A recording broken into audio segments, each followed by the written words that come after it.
के प्रबुद्धजन, बड़ा ही खुशगवार अच्छा मौका है कि आज हमें अपने पूर्वज आदरणीय ललई सिंह पेरियार साहब की जन्म तिथि मनाने का मौका मिला। और इस मौके के लिए हमारे जो तीन ये सिपाही हैं, मैं इन तीनों को मुबारकबाद देना चाहूंगा कि उन्होंने एक हौसला दिखाया कि किस तरह से हम इन नीच लोगों को, जो हमें नीच बताते हैं, खुद नीच हैं, उन नीच लोगों को जो नीचता दिखा करके अपनी नीचता के आधार पर सत्ता में बैठे हुए हैं और हमारे जो पूर्वज हैं उनसे हमें दूर किए हुए हैं। अभी मेरे बेटे की तरह है ये पुष्पेंद्र, उसने आपको बताया कि 6 दिसंबर को क्यों बाबरी मस्जिद शहीद की गई। उसने बताया कि 22 जनवरी को ही क्यों राम मंदिर का निर्माण किया गया। ये इनकी नीचता की मिसाल है, परिणाम। आज का माहौल यही है कि हमको भी गम ने मारा, तुमको भी गम ने मारा, इस गम को मार डालो। तो ये गम क्या है? हमें वो गम तलाशना है। हमें हमारा गम देखना है कि हमारा गम कहां क्या है और कहां से आ रहा है ये गम। ये कौन सी नदियां है, कौन सा पहाड़ है जहां से ये गम पैदा हो रहा है और वो पानी के रूप में बहता हुआ हमारे अंदर तक जा रहा है। मैं एक मिनट में अपनी आपको इस गम के बारे में बताने की कोशिश करूंगा कि अंग्रेज चले गए। 1857 में हिंदुस्तान में गदर हुआ और 1947 में 90 साल बाद आजादी की लड़ाई लड़ने के बाद हिंदुस्तान आजाद हुआ। वो जो 90 साल का पीरियड है, उस पीरियड को जब बहादुर शाह जफर ने लड़ाई का बीड़ा उठाया, महारानी लक्ष्मीबाई ने बीड़ा उठाया, तो अंग्रेजों ने उस पर काबू तो पा लिया, लेकिन उन्होंने सोचा कि हिंदुस्तानियों को कब्जे में करने के लिए एक ऐसी संस्था की स्थापना करनी चाहिए जो इन हिंदुस्तानियों पर ही, उन्हीं के लोगों से हम उन पर राज करें। और उन्होंने 1885 में भारतीय राष्ट्रीय कांग्रेस की स्थापना की, जिसका संस्थापक, कांग्रेस का संस्थापक A.O. ह्यूम था। जब कांग्रेस अपने रास्ते चली और चलते चलते 1905 के बाद कांग्रेस ने अपना रुख बदला और वो राष्ट्रीय आंदोलन में, क्रांतिकारी आंदोलन में क्रांतिकारियों की वकालत करने लगी, तब अंग्रेजों ने सोचा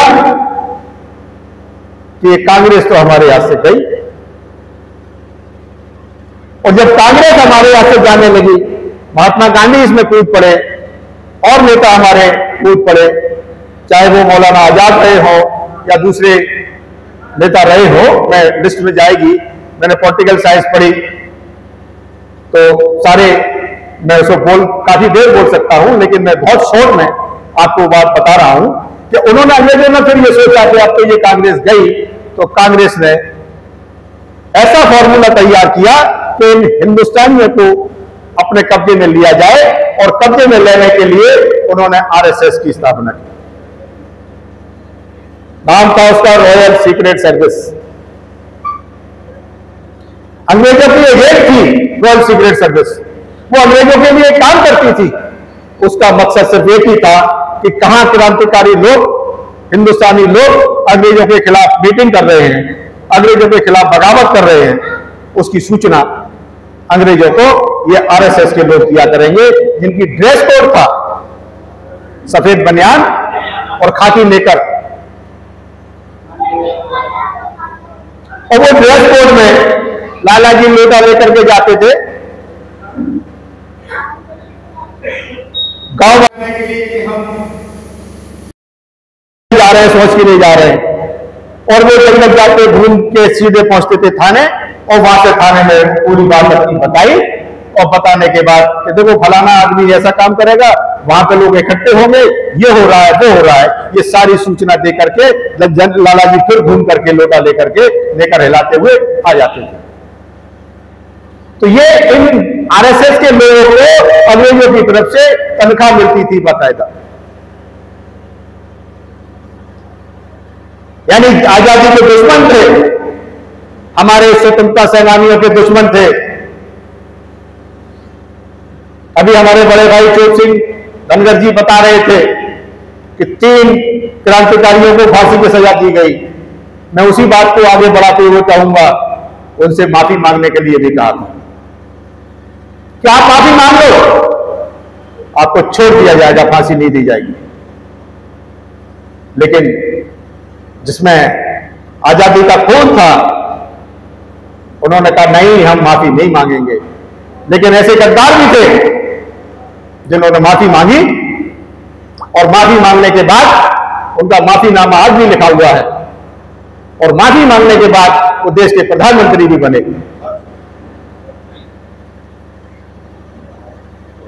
ऐसे लोगों के हाथ में, ऐसे धूर्तों के हाथ में आज फिर 2014 से सत्ता की कमान दोबारा से आ गई है। और ये जो हमारा मौजूदा प्रधानमंत्री है, उनका तो कोई साहब तो साहब हैं, उनके बारे में क्या कहना। वो फिर भी अच्छे थे जो माफी मांग करके प्रधानमंत्री बने थे। उनके सामने, उनके जमाने फिर भी इतना आतंक नहीं हुआ जितना हमारे मौजूदा साहब के जमाने में हो रहा है। आज नारे लगाए जाते हैं कि हिंदू खतरे में है। कौन हिंदू खतरे में है? वो हिंदू कौन है जो खतरे में है? हमारे राजेंद्र भाई बैठे हुए ये तो खतरे में है नहीं, चोट सिंह धनगर बैठे हुए ये तो खतरे में है नहीं। खतरे में अगर कोई है तो मंदिर का पुजारी खतरे में है। खतरे में कोई है तो पूजा की कमान रखने के लिए वो ठाकुर खतरे में है। चाहे वो मुख्यमंत्री रूप में बैठा हुआ योगी आदित्यनाथ हो, चाहे प्रधानमंत्री के रूप में बैठा हुआ बनिया नरेंद्र मोदी हो, खतरे में वो है। खतरा उनको है, और खतरा है किससे? उनको खतरा मुसलमानों से नहीं है। उन्हें मालूम है मुसलमान हमारा कुछ नहीं कर सकते। उनको खतरा हम जैसे, आप जैसे शूद्रों से। उनको खतरा इसी बात से है कि अगर आप शूद्र लोग इकट्ठे होकर के दूसरी पार्टियों में चले गए तो 12, 15, 18% जो आरएसएस के इन 3-4 जातियों के लोग हैं, ये कुछ नहीं कर पाएंगे। अभी हमारे पूर्व वक्ता, हमारे बड़े भाई हाकिम सिंह साकी जी ने भी बौद्ध धर्म के बारे में बहुत कुछ बताया। तमाम लोगों ने, हमारे छोटे भाई ने भी बताया कि हमारे मतलब सब लोग ललई सिंह जी के बारे में बता चुके। लेकिन ऐसे योद्धाओं को मैं उन्हें योद्धाओं की श्रेणी दूंगा। ऐसे योद्धाओं को अगर स्वतंत्रता सेनानी कहा गया तो वो गलत नहीं था। उनसे वो अच्छे थे। ये ठाकुर पंडित बनिए जो चोरी में, डकैती में, छिनैती में जेलों में गए और वहां से लेकर आने के बाद जेल के सर्टिफिकेट निकलवाए इन्होंने चोरों के कि हम इस पीरियड से इस पीरियड तक जेल में रहे थे और स्वतंत्रता सेनानी की पेंशन ली। कितने पंडित लोग थे हमारे स्वतंत्रता के आंदोलन में, एक नाम बता दीजिए हमें। लेकिन पेंशन लेने वालों की संख्या देख लीजिए आप, तो आपको यही आरएसएस के लोग मिलेंगे। खतरा इन्हें आप लोगों से है, मुसलमानों से खतरा नहीं है।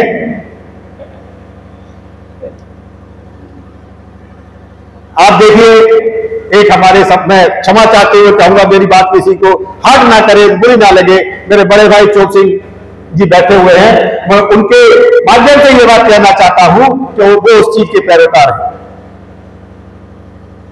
हमें अपने आप को बनाना है, अपने आप को मजबूत करना है, हमें अपने आप को शैक्षिक रूप से भी मजबूत करना है और हमें अपने आप को आर्थिक रूप से भी मजबूत करना है। हमें अपने आप को अगर शैक्षिक रूप से मजबूत करना है तो हमारे नबी पैगंबर साहब ने फरमा दिया कि आप इल्म हासिल करो, शिक्षित बनो, और उन्होंने यह भी कहा इल्म हासिल करने के लिए चाहे आपको चीन जाना पड़े। चीन जो सऊदी अरब से 16-17 हजार किलोमीटर दूर यहां है, हिंदुस्तान के हमारे बगल में, और उस जमाने में उन्होंने कहा कि शिक्षित बनो, आर्थिक रूप से मजबूत बनो। लेकिन ये जनसंघी लोग हमें आर्थिक रूप से हर स्तर पर तोड़ रहे हैं। हमारे ब्याह शादियों में, हमारी बेटियों के ब्याह में हमें उकसाते हैं, दहेज लेने के लिए उकसाते हैं, दहेज देने के लिए उकसाते हैं। हमारे घर में कोई ब्याह शादी हो तो सब काम पंडित जी करेंगे। अगर आपने वही डिग्री हासिल की और आपने वही मंत्र कर दिए तो वो साहब आपके अंदर दोष लगा देंगे कि अरे इस शादी में पूरी नहीं है, ब्राह्मण कहां आए। पुण्य तो कभी मिलेगा जब ब्राह्मण को खिलाओगे, पुण्य तभी मिलेगा आपके पिताजी को स्वर्ग में जगह तभी मिलेगी जब आप अपने गांव की तेरवी करेंगे। जब तक आप अपने गांव की तेरवी नहीं करेंगे, 4 गांव की तेरवी नहीं करेंगे, तब तक आपके पिताजी को तृप्ति नहीं मिलेगी उनकी आत्मा को। मैं धन्यवाद देना चाहूंगा बड़े भाई चोप सिंह जी का कि वो तेरवी का खाना नहीं खाते, जाते जरूर हैं, अपनी बात रखते हैं, अपनी बात बताते हैं और कहते भी हैं कि हमें तेरवी का बहिष्कार करना चाहिए।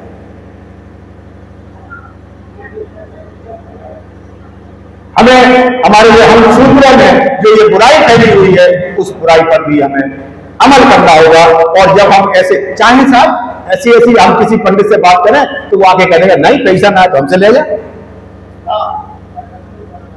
क्या शुरू उसका धंधा शुरू।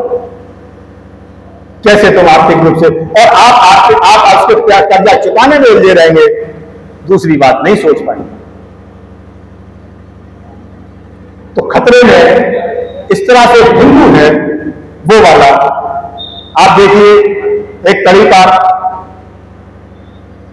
गृह मंत्री बना हुआ है, खतरा उसको है अगर आप लोगों के वोट डाइवर्ट हो गए थे, वो सिर्फ और सिर्फ पिछड़ी जातियों के लोगों के वोट अपने आप में सेंट्रलाइज करने के लिए ऐसे ऐसे प्रलोभन देते हैं, नारे देते हैं और आपको उस समय हिंदू बना देते हैं। तरह तरह के भाषण, तरह तरह की योजनाएं, चाहे वो CAA का एक्ट लाए हो, चाहे NRC लाए हो। कितने मुसलमान चले गए यहां से हिंदुस्तान छोड़ करके, एक निकाल दिया हो तो बता दीजिए, एक आदमी का नाम बता दीजिए मुझे। लेकिन आप लोगों को इकट्ठा जरूर करने की कोशिश की उन्होंने हिंदू के नाम पर कि हम CAA लाए हैं, हमने 372 हटा दी।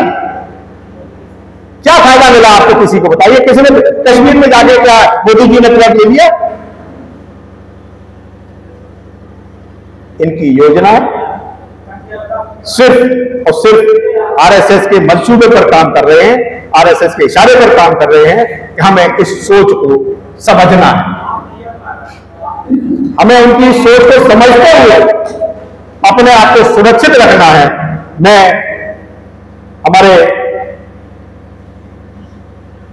संचालक जी खड़े हो गए हैं, मैं समझ रहा हूं समय का अभाव है क्योंकि वक्ता ही वक्ता है, श्रोता बहुत कम है, तो मैं भी अपनी बारी को आदरणीय प्रिया साहब को, मैं भाषा किसान जो हमारे नायक जी हैं उनकी बात से सहमत हूं कि एक समिति जरूर बननी चाहिए और उस समिति में प्रबुद्ध लोगों को लेकर के हर साल हमारे महापुरुषों की जन्म तिथि और उसकी मनाई जानी चाहिए, जिससे कि हमें लोगों को प्रेरणा मिले। मैं पुनः इन तीनों को, सुखबीर सिंह को, हमारे शूद्र भरत सिंह लोधी जी को और पुष्पेंद्र जी को बधाई दूंगा।